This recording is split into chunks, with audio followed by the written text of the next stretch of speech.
देश लेकर आती है।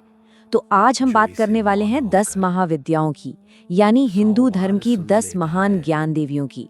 हम ये समझने की कोशिश करेंगे कि आखिर कैसे ये शक्तिशाली ऊर्जाएं हमारी सबसे बड़ी मुश्किलों में हमें रास्ता दिखा सकती हैं। धर्म की 10 महान ज्ञान की देवियां हैं। असल में ये माँ काली के ही 10 बहुत शक्तिशाली रूप हैं जो हमारी जिंदगी की अलग अलग मुश्किलों में हमारा हाथ थामती हैं, हमें रास्ता दिखाती हैं। आध्यात्मिक रास्ते पर चल रहे कई लोगों के मन में आता है, जब इतनी सारी शक्तिशाली ऊर्जाएं हैं तो अपने सही रास्ते को कैसे पहचाना जाए? क्या ये हमारी अपनी पसंद का मामला है या फिर पर्दे के पीछे कुछ और ही चल रहा है? तो ठीक है, सबसे पहले एक बहुत ही बुनियादी और जरूरी सिद्धांत से शुरू करते हैं। हम देवी को नहीं चुनते, देवी हमें चुनती हैं। मतलब ये हमारी खोज के बारे में उतना नहीं है जितना उस दिव्य पुकार को सुनने के लिए तैयार होने के बारे में है। देखिए, देवी के पास भक्तों की कोई कमी नहीं है, तो अगर वो किसी को चुन रही हैं तो यकीनन इसके पीछे कोई बहुत गहरा मकसद है। आज की हमारी ये जो चर्चा है वो इन 4 हिस्सों में होगी। हम पहले समझेंगे कि ये दिव्य चुनाव होता ही क्यों है, फिर देखेंगे कि हमारी जिंदगी के हालात कैसे एक आईना बन जाते हैं, देवी की मौजूदगी के संकेत क्या होते हैं, और अगर ये पुकार महसूस हो तो आगे का रास्ता क्या है। तो पहला सवाल यही है, आखिर कोई खास दिव्य ऊर्जा हमारी जिंदगी में आने का फैसला क्यों करती है? इसके पीछे 2 मुख्य वजह हो सकती है। तो ये जो बुलावा है, ये या तो हमारे अतीत की किसी अधूरी साधना की गूंज हो सकता है, या फिर हमारे आज की कोई बहुत बड़ी जरूरत। हो सकता है कि पिछले किसी जन्म में माँ के किसी रूप की साधना शुरू की हो पर वो पूरी न हो पाई हो, या फिर हो सकता है कि हम जिंदगी के ऐसे मोड़ पर खड़े हैं जहां एक खास शक्ति की जरूरत है। मान लीजिए किसी घुटन भरे रिश्ते या नौकरी से निकलने के लिए, और हम खुद को बिल्कुल बेबस महसूस कर रहे हैं। और एक बात समझनी बहुत जरूरी है, ये महाविद्याएं उग्र और बहुत ही शक्तिशाली ऊर्जाएं हैं। तो जब ये जिंदगी में आती है ना, तो अक्सर ऐसा लगता है जैसे कोई भूचाल आ गया हो। ये कोई धीमी मीठी सी आहट नहीं होती, ये उथल पुथल हमें बदलने के लिए होती है, हमें एक बेहतर रूप देने के लिए। अक्सर लोग इस बदलाव से घबरा जाते हैं और चाहते हैं कि सब पहले जैसा हो जाए, लेकिन ये ऊर्जा हमें आगे धकेलने के लिए आती है, पीछे खींचने के लिए नहीं। चलिए अब इस पर आते हैं कि हम पहचाने कैसे। असल में हमारी जिंदगी के हालात ही सबसे बड़ा संकेत हैं। महाविद्याएं हमारे संघर्षों और स्थितियों का एक आईना बन जाती हैं। जरा इन 2 शक्तिशाली ऊर्जाओं को देखिए, ये जीवन के 2 अलग अलग सिरों की तरह हैं। अगर जिंदगी में कुछ ऐसा है जिसे खत्म होना ही है, एक ऐसा बदलाव जिसे टाला नहीं जा सकता, पर मन उसका विरोध कर रहा है, तो ये माँ काली के ऊर्जा की पुकार है। वो कहती हैं, इस अंत को स्वीकार करो, क्योंकि यहीं से नई शुरुआत होगी। और वहीं दूसरी तरफ, अगर मन चिंता, उलझन और अकेलेपन के समंदर में डूब रहा है, तो ये माँ तारा की करुणा है जो बुला रही है। वो कहती हैं, सब मुझ पे छोड़ दो, मैं तुम्हें इस तूफान से पार लगा दूंगी। अब जरा उन देवियों को समझते हैं जो हमारी गहरी अंदरूनी हालत को दिखाती हैं। अगर किसी को बहुत ज्यादा अकेलापन और ठुकराए जाने का एहसास होता है, जैसे समाज ने या परिवार ने ही किनारे कर दिया हो, तो ये माँ धूमावती का संकेत हो सकता है। और अगर किसी की जिंदगी लगातार इम्तिहानों का एक सिलसिला बन गई है, एक के बाद एक चुनौती आती ही रहती हैं, तो ये माँ भैरवी की पुकार है जो हमें तप, अनुशासन और अपने ध्यान को केंद्रित करने के लिए बुला रही हैं।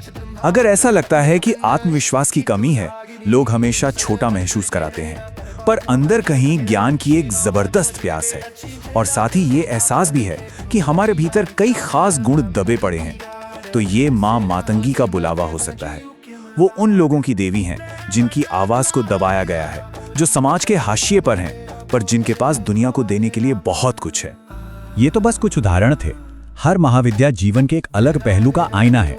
जैसे अगर मन हमेशा सुंदरता और भौतिक चीजों के पीछे भाग रहा है, तो माँ त्रिपुर सुंदरी की ऊर्जा काम कर रही हो सकती है। अगर हमेशा स्पेस की, जगह की कमी महसूस होती है, चाहे रिश्तों में हो या काम में, तो माँ भुवनेश्वरी विस्तार करने के लिए बुला रही हैं। अगर जिंदगी दुश्मनों और मुकदमों से घिर गई है, तो माँ बगलामुखी रक्षक बनकर आती हैं। और अगर दुनिया की हर चीज पास है पर मन में शांति नहीं है, तो माँ कमलात्मिका हमें असली खुशी का मतलब सिखाना चाहती हैं। अच्छा, तो जब ये ऊर्जा हमारे आसपास होती है, तो वो खुद को जाहिर कैसे करती है? इसके कुछ बड़े ही साफ और बार बार होने वाले संकेत मिलते हैं। जब कोई महाविद्या किसी को चुनती है, तो उनकी ऊर्जा हमारे चारों ओर गूंजने लगती है। अचानक से उनके भजन सुनाई देने लगेंगे या कोई अनजाने में ही उनका बीज मंत्र बता जाएगा। हो सकता है कोई उनकी तस्वीर या लॉकेट तोहफे में दे दे। और सबसे बढ़कर एक गहरा अंदरूनी एहसास होता है, एक ऐसी भावना जिसे अनदेखा नहीं किया जा सकता कि देवी आसपास हैं और हमें संकेत दे रही हैं। तो इस पुकार को पहचान लेना, ये उस रास्ते पर पहला कदम है जो बहुत गंभीर है और जिंदगी को पूरी तरह से बदल सकता है। देखिए, ये कोई हल्का फुल्का रास्ता नहीं है, ये एक बहुत ही गंभीर और गहरी साधना का मार्ग है। इसका ये मतलब बिल्कुल नहीं कि हमें अपनी दुनिया छोड़ देनी है, नहीं, पर इसका मतलब ये जरूर है कि हमें अपने अंदर की दुनिया को बदलने के लिए तैयार रहना होगा, हमारे विचारों को, हमारी राय को और हमारे जीने के तरीके को। ये एक गहरा आंतरिक परिवर्तन है, कोई बाहरी दिखावा। और अब ये सवाल हम सबके लिए है। इस पूरी बातचीत के बाद एक पल रुककर अपने जीवन को देखने की जरूरत है, अपने संघर्षों को, अपनी इच्छाओं को, अपनी चुनौतियों को। कौन सी देवी की ऊर्जा हमारी अपनी जीवन कहानी से मेल खाती है? बस इसी आत्मचिंतन से इस रहस्यमयी और शक्तिशाली यात्रा का अगला कदम शुरू हो सकता है। तो यहाँ सबसे बड़ा सवाल यही उठता है ना, कि भाई इन 10 शक्तिशाली देवियों में से कोई अपनी अपनी गाइडिंग महाविद्या को पहचाने तो पहचाने कैसे? अक्सर ये सवाल कई साधकों के मन में आता है और आज हम इसी की गहराई में उतरने वाले हैं। अच्छा, तो इस रहस्य को समझने के लिए ना एक बहुत जरूरी सिद्धांत को पकड़ना होगा। और वो सिद्धांत क्या है? वो ये है कि हम देवी को नहीं चुनते, देवी हमको चुनती हैं। हाँ, सुनने में ये थोड़ा उल्टा लग सकता है, राइट?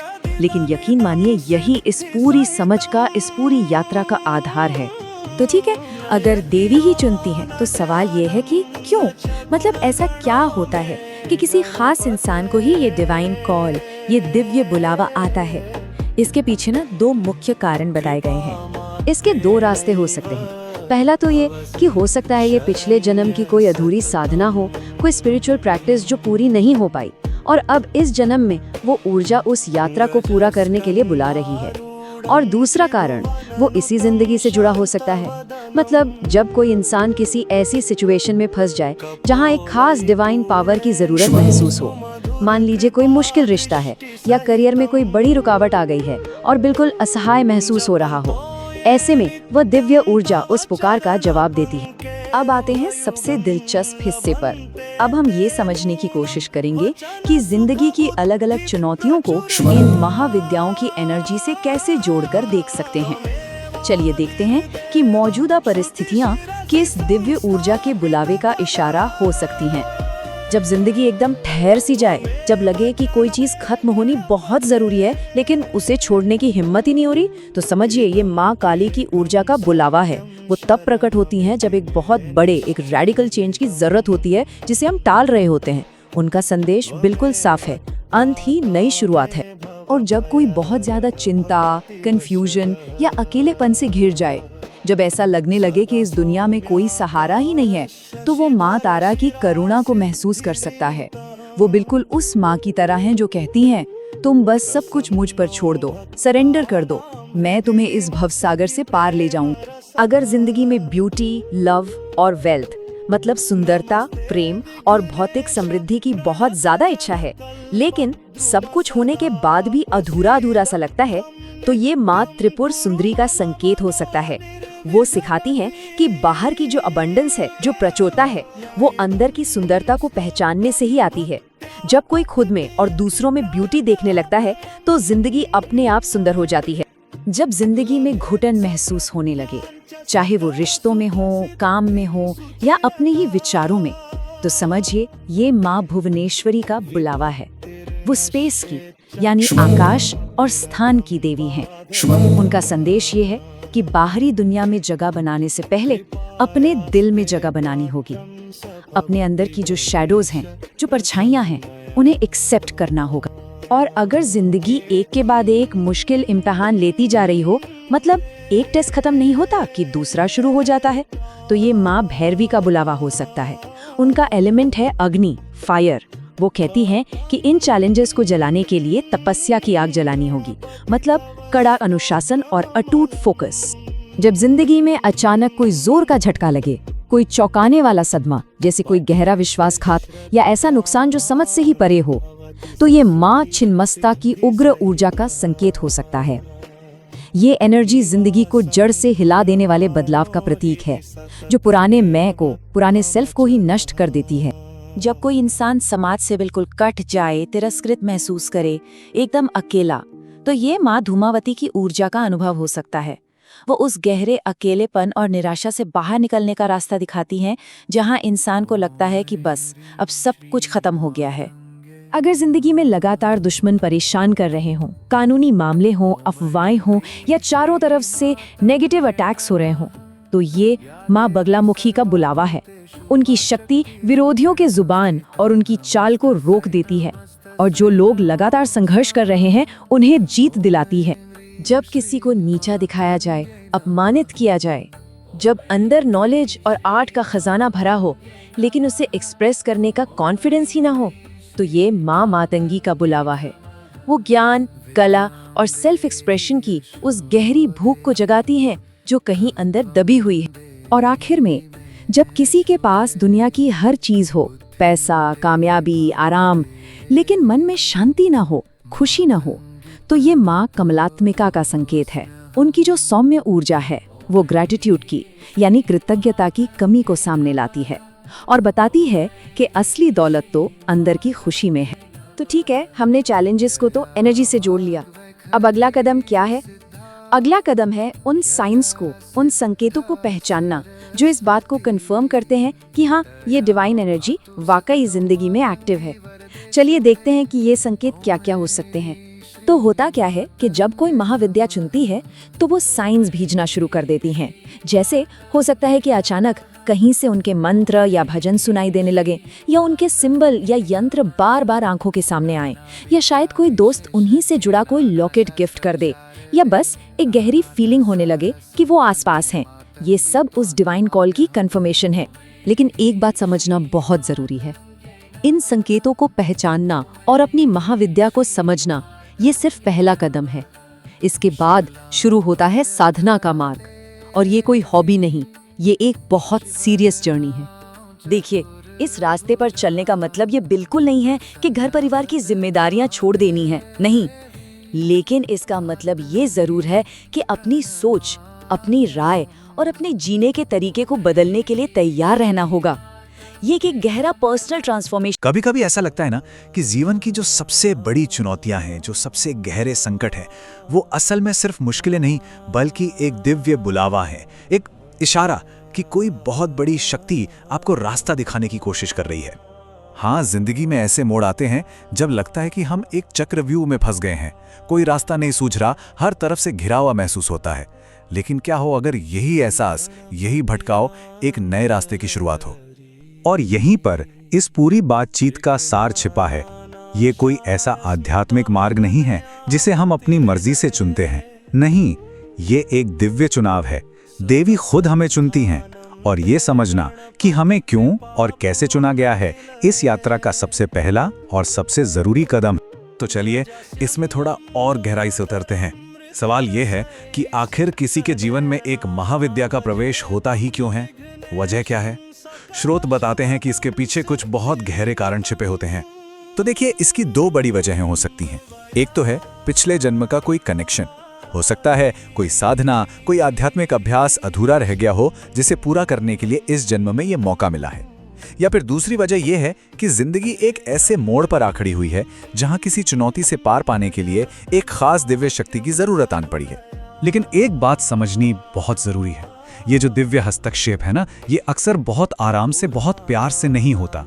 ये जीवन में एक तूफान की तरह आ सकता है, एक बहुत बड़ी चुनौती बनकर। जी हाँ, उथल पुथल। जब ये ऊर्जा जीवन में प्रवेश करती है तो ऐसा लगता है जैसे सब कुछ हिल गया है, पूरी व्यवस्था बिगड़ गई है। और ये एक बहुत बड़ा संकेत है कि पुरानी चीजें, पुरानी आदतें, पुरानी संरचनाएं अब टूटने वाली हैं, ताकि कुछ नया बन सके। यहाँ पर एक बहुत दिलचस्प बात है, इस शक्तिशाली ऊर्जा का आगमन अक्सर एक संकट के रूप में ही होता है। ये संकट जरूरी है बदलाव के लिए। लोग अक्सर डर जाते हैं, उन्हें लगता है कि अरे पहले जो था वही ठीक था। लेकिन नहीं, देवी आपको उस दायरे से, उस कंफर्ट जोन से बाहर निकालना चाहती हैं। और यहीं से हमें ट्रांसफॉर्मेशन का सबसे बड़ा सबक मिलता है। खासकर महाविद्या काली से। वो सिखाती हैं कि जिसे हम अंत समझ रहे हैं वो असल में एक नई शुरुआत का दरवाजा है। The end is the beginning। तो चलिए अब इस सफर के सबसे अहम हिस्से में चलते हैं। हम 10 महाविद्याओं की 10 अलग अलग ऊर्जाओं को समझेंगे और ये जानने की कोशिश करेंगे कि आपकी जीवन स्थिति किस देवी के आने का संकेत दे रही है। सबसे पहले बात करते हैं माँ काली की। अगर जिंदगी में ऐसा लग रहा है कि कुछ खत्म होना चाहिए लेकिन हो नहीं पा रहा, एक डर है, उस बदलाव को लेकर एक रेजिस्टेंस है, तो समझिए कि माँ काली की ऊर्जा दस्तक दे रही है। वो उस अंत को स्वीकार करने की शक्ति देती हैं ताकि एक नई सुबह हो सके। फिर आती है माँ तारा। जब कोई बहुत ज्यादा चिंता में हो, कंफ्यूज्ड हो, ऐसा लगे कि दुनिया में कोई सहारा ही नहीं है, बिल्कुल अनाथ जैसा महसूस हो रहा हो, तब तारा की करुणा बरसती है। वो समर्पण का पाठ पढ़ाती हैं कि सब कुछ उन पर छोड़ दो, वो रास्ता जरूर दिखाएंगी। अगर मन में हमेशा एक असंतोष बना रहता है, बाहरी सुंदरता, पैसा, भौतिक चीजों की एक जबरदस्त इच्छा है लेकिन वो कभी पूरी नहीं होती, तो ये त्रिपुर सुंदरी का बुलावा हो सकता है। वो सिखाती हैं कि असली सुंदरता और असली दौलत बाहर नहीं, भीतर है, हमारी आत्मा में। जब जीवन में घुटन महसूस हो, लगे कि रिश्ते में, घर में या काम पर सांस लेने की भी जगह नहीं है, कोई स्पेस ही नहीं है, तो ये भुवनेश्वरी का संकेत है। वो कहती हैं, बाहरी दुनिया में जगह तलाशने से पहले अपने अंदर, अपने दिल में जगह बनाओ। अगर जिंदगी एक के बाद एक इम्तिहानों का सिलसिला बन गई है, एक मुश्किल खत्म नहीं होती कि दूसरी सामने आ खड़ी होती है, तो समझिए माँ भैरवी बुला रही हैं। वो कहती हैं कि अब अनुशासन, ध्यान और तप की जरूरत है ताकि इन चुनौतियों का सामना करने की मजबूती मिल सके।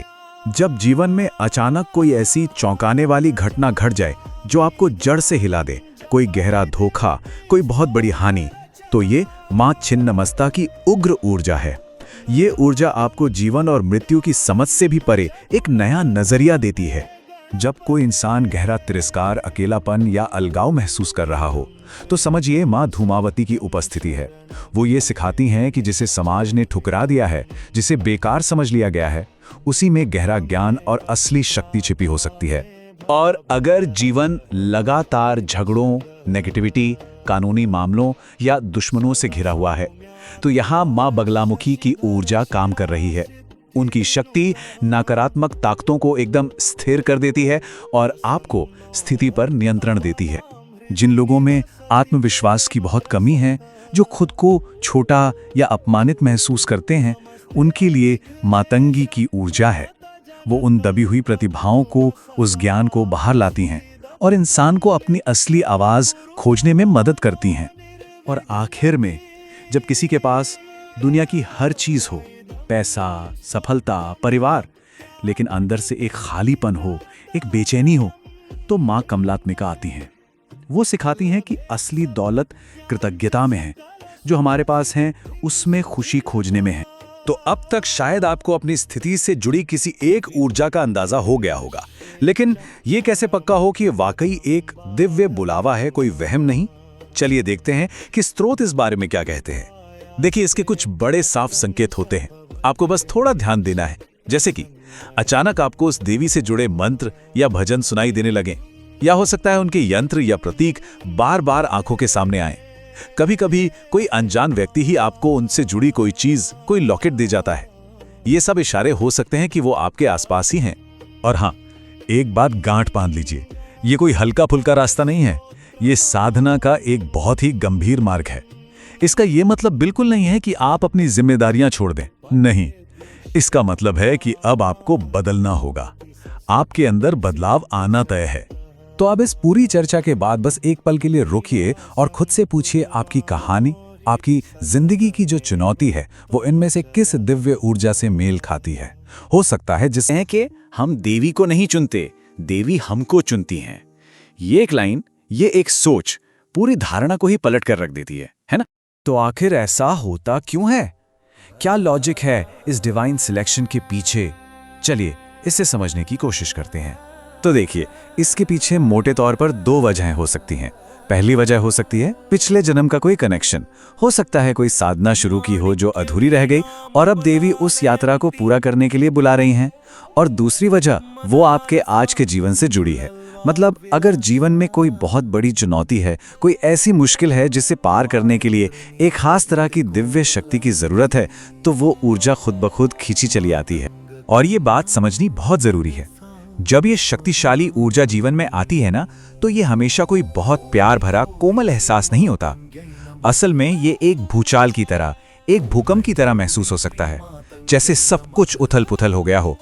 लेकिन ये उथल-पुथल अक्सर एक बड़े बदलाव के लिए जरूरी होती है। तो चलिए अब एक तरह का मैप बनाते हैं। देखते हैं कि जीवन की जो आम चुनौतियां हैं वो किस महाविद्या की ऊर्जा से जुड़ती हैं। इससे शायद ये पहचानने में मदद मिले कि इस वक्त कौन सी ऊर्जा ध्यान खींचने की कोशिश कर रही है। तो सोचिए, अगर कोई बिल्कुल फंसा हुआ महसूस कर रहा है, डरा हुआ है और उसे अंदर से पता है कि एक बहुत बड़े बदलाव की जरूरत है, तो ये माँ काली की ऊर्जा है। उनका संदेश साफ है, अंत ही नई शुरुआत है। और वहीं दूसरी तरफ अगर कोई चिंता में है, कंफ्यूज्ड है या दुनिया में बहुत अकेला महसूस कर रहा है, तो ये माँ तारा की ऊर्जा की पुकार है। वो कहते हैं, सब मुझ पर छोड़ दो, मैं तुम्हें रास्ता दिखाऊंगी। अब मान लीजिए मन में बहुत गहरी इच्छा है, खूबसूरती की, पैसे की, प्यार की, लेकिन जो असलियत है उससे खुशी नहीं मिल रही। तो ये माँ त्रिपुर सुंदरी की ऊर्जा है। वो याद दिलाती हैं कि असली खूबसूरती बाहर नहीं, अंदर है। और अगर ऐसा महसूस हो रहा है कि लाइफ में स्पेस ही नहीं है, ना रिश्तों में, ना काम पर, तो माँ भुवनेश्वरी बुला रही हैं। उनका संदेश है कि बाहर जगह बनाने से पहले अपने अंदर, अपने दिल में जगह बनाना सीखो। जब जिंदगी एक के बाद एक इम्तिहान लेने लगे, जब मुश्किलें खत्म होने का नाम ही ना ले, तो समझ लीजिए ये माँ भैरवी की पुकार है। वो कहती हैं कि इन चुनौतियों से पार पाने के लिए तपस्या और अनुशासन चाहिए। और अगर जीवन में अचानक कुछ ऐसा हो जाए जो बिल्कुल शॉक कर दे, जैसे कोई धोखा या कोई बड़ा नुकसान, तो ये माँ छिन्नमस्ता की ऊर्जा है। वो ये समझने में मदद करती हैं कि इस शौक में भी एक गहरा संदेश छिपा है। जब कोई बहुत अकेला महसूस करे, ऐसा लगे कि समाज ने उसे बाहर कर दिया है, तो माँ धूमावती उस निराशा से बाहर निकाल सकती हैं। और अगर कोई दुश्मनों से, कोर्ट कचहरी से या हर तरफ की नेगेटिविटी से घिरा हुआ है, तो माँ बगलामुखी की शक्ति पुकार रही है। वो इन बाहरी मुश्किलों पर जीत हासिल करने की ताकत देती हैं। अगर किसी में कॉन्फिडेंस की कमी है, वो छोटा महसूस करते हैं और लगता है कि उनका टैलेंट दबा हुआ है, तो माँ मातंगी अपनी कीमत पहचानने में मदद करती हैं। और आखिर में सोचिए, किसी के पास सब कुछ है, पैसा, कामयाबी, लेकिन मन में शांति नहीं है, खुशी नहीं है, तो ये माँ कमलात्मिका की ऊर्जा है। उनका संदेश बहुत सीधा है, जो कुछ भी है उसके लिए शुक्रगुजार होना ही सच्ची खुशी की चाबी है। ठीक है, तो हो सकता है कि इन चुनौतियों में से किसी एक के साथ एक कनेक्शन महसूस हो रहा हो, लेकिन कोई श्योर कैसे हो? देवी कैसे कंफर्म करती है कि वो वाकई जीवन में मौजूद हैं? तो ये संकेत दिखते कैसे हैं? देखिए, हो सकता है कि अचानक हर जगह उनके मंत्र या भजन सुनाई देने लगें, या उनके प्रतीक या यंत्र बार बार सामने आने लगें। ऐसा भी हो सकता है कि कोई आपको उनकी तस्वीर वाला लॉकेट तोहफे में दे दे, या फिर बस अंदर से एक बहुत मजबूत एहसास हो कि वो आसपास हैं, मौजूद हैं। ये सब इशारे हैं कि रास्ता सही है। तो चलिए, पुकार पहचान ली, संकेत भी देख लिए, अब आगे क्या?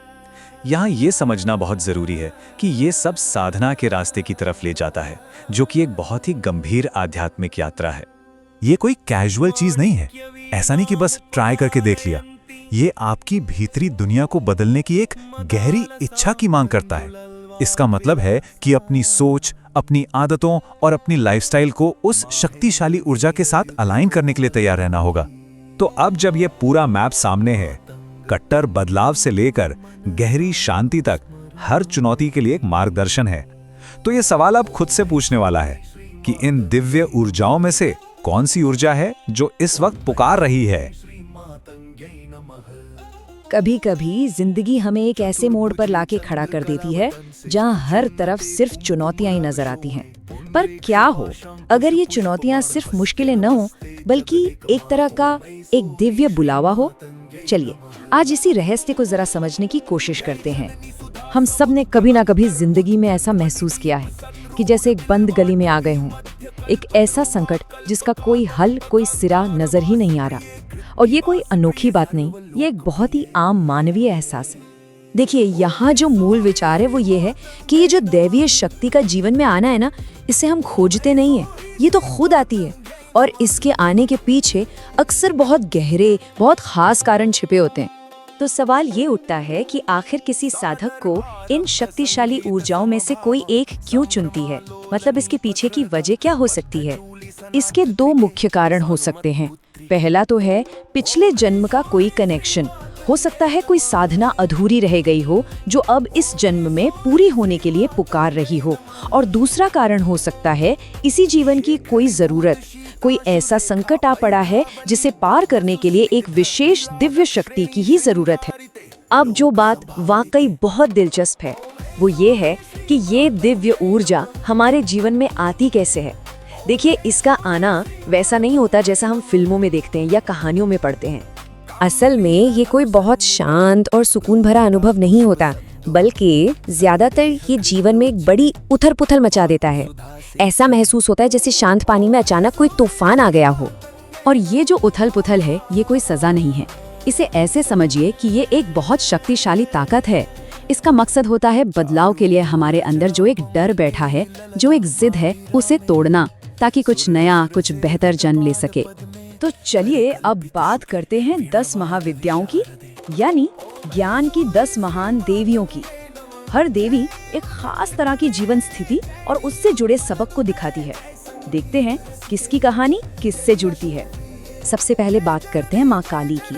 अगर कोई जिंदगी में एकदम फंसा हुआ महसूस कर रहा है और एक ऐसे बड़े बदलाव का विरोध कर रहा है जिसे वो अंदर से जानता है कि जरूरी है, तो ये माँ काली की ऊर्जा हो सकती है। वो विनाशक नहीं बल्कि परिवर्तक हैं। वो उस पुराने को खत्म करती हैं जिसकी अब जरूरत नहीं, ताकि नए की शुरुआत हो सके। फिर है माँ तारा, उन लोगों के लिए जो जीवन के सागर में पूरी तरह खो गए हैं, अकेले हैं, जिन्हें कोई किनारा नजर नहीं आ रहा।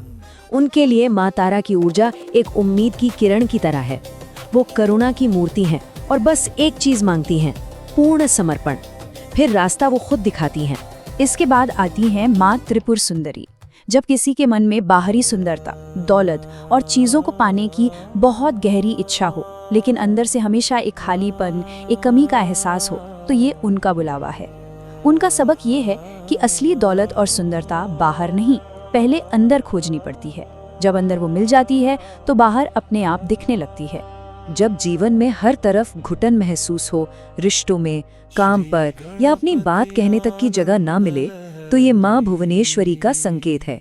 वो हमें सिखाती हैं कि हम जो स्पेस, जो जगह बाहर ढूंढ रहे हैं, उसे पहले अपने दिल में, अपनी चेतना के अंदर बनाना होगा। अपने भीतर के ब्रह्मांड को पहचानना होगा। अगर किसी की जिंदगी एक के बाद एक कठिन इम्तिहानों का सिलसिला बन गई है, तो ये माँ भैरवी की उग्र ऊर्जा है।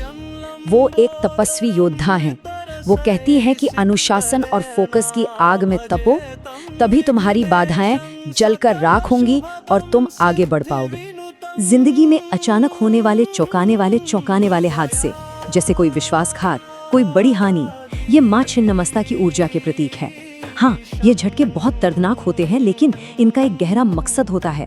ये हमारे अहंकार के सिर को काटते हैं ताकि हम एक ज्यादा गहरी और सच्ची हकीकत के लिए जाग सकें।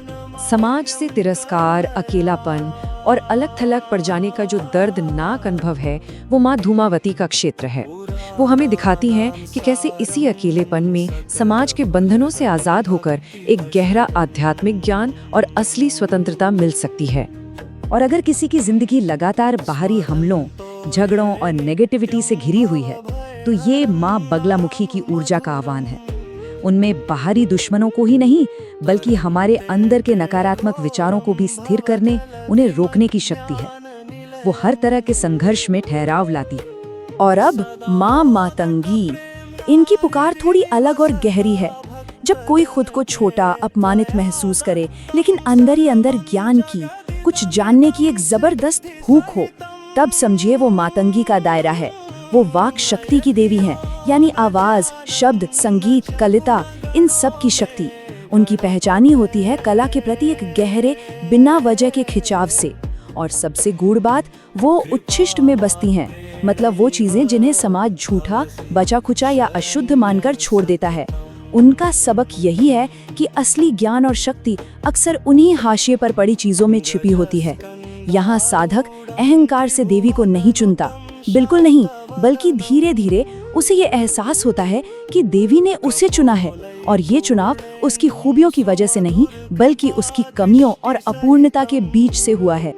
और आखिर में माँ कमलात्मिका, ये उन लोगों के लिए है जिनके पास दुनिया की हर चीज है, पैसा, कामयाबी, शोहरत, लेकिन फिर भी अंदर से खालीपन है। वो हमें कृतज्ञता और आंतरिक शांति का आखिरी पाठ पढ़ाती हैं कि असली समृद्धि चीजें जमा करने में नहीं बल्कि जो पास है उसमें आनंद खोजने में है। अच्छा, तो मान लीजिए किसी को लगता है कि उसकी स्थिति इनमें से किसी एक ऊर्जा से मेल खाती है, तो इस कनेक्शन की पुष्टि कैसे हो? क्या इसके कोई संकेत मिलते हैं? जी हाँ, ब्रह्मांड अक्सर बहुत साफ लेकिन सूक्ष्म संकेत देता है। हो सकता है अचानक कहीं उनके मंत्र या गीत सुनाई देने लगे, या उनके प्रतीक जैसे कि यंत्र बार बार नजर आने लगे। हो सकता है कोई उनसे जुड़ी कोई चीज तोहफे में दे दे, या फिर बस एक बहुत गहरी अंदरूनी अनुभूति होती है कि वो साथ हैं, रास्ता दिखा रही हैं। तो सबसे जरूरी बात जो समझने की है वो ये है कि ये कोई शौकिया रास्ता नहीं है, ये साधना का एक बहुत गंभीर मार्ग है, एक आध्यात्मिक अभ्यास जो नजरिए में और जीने के तरीके में असली बदलाव की मांग करता है। ये एक गहरी प्रतिबद्धता है। तो एक भगवते वासुदेवाय, ओम नमो भगवते वासुदेवाय।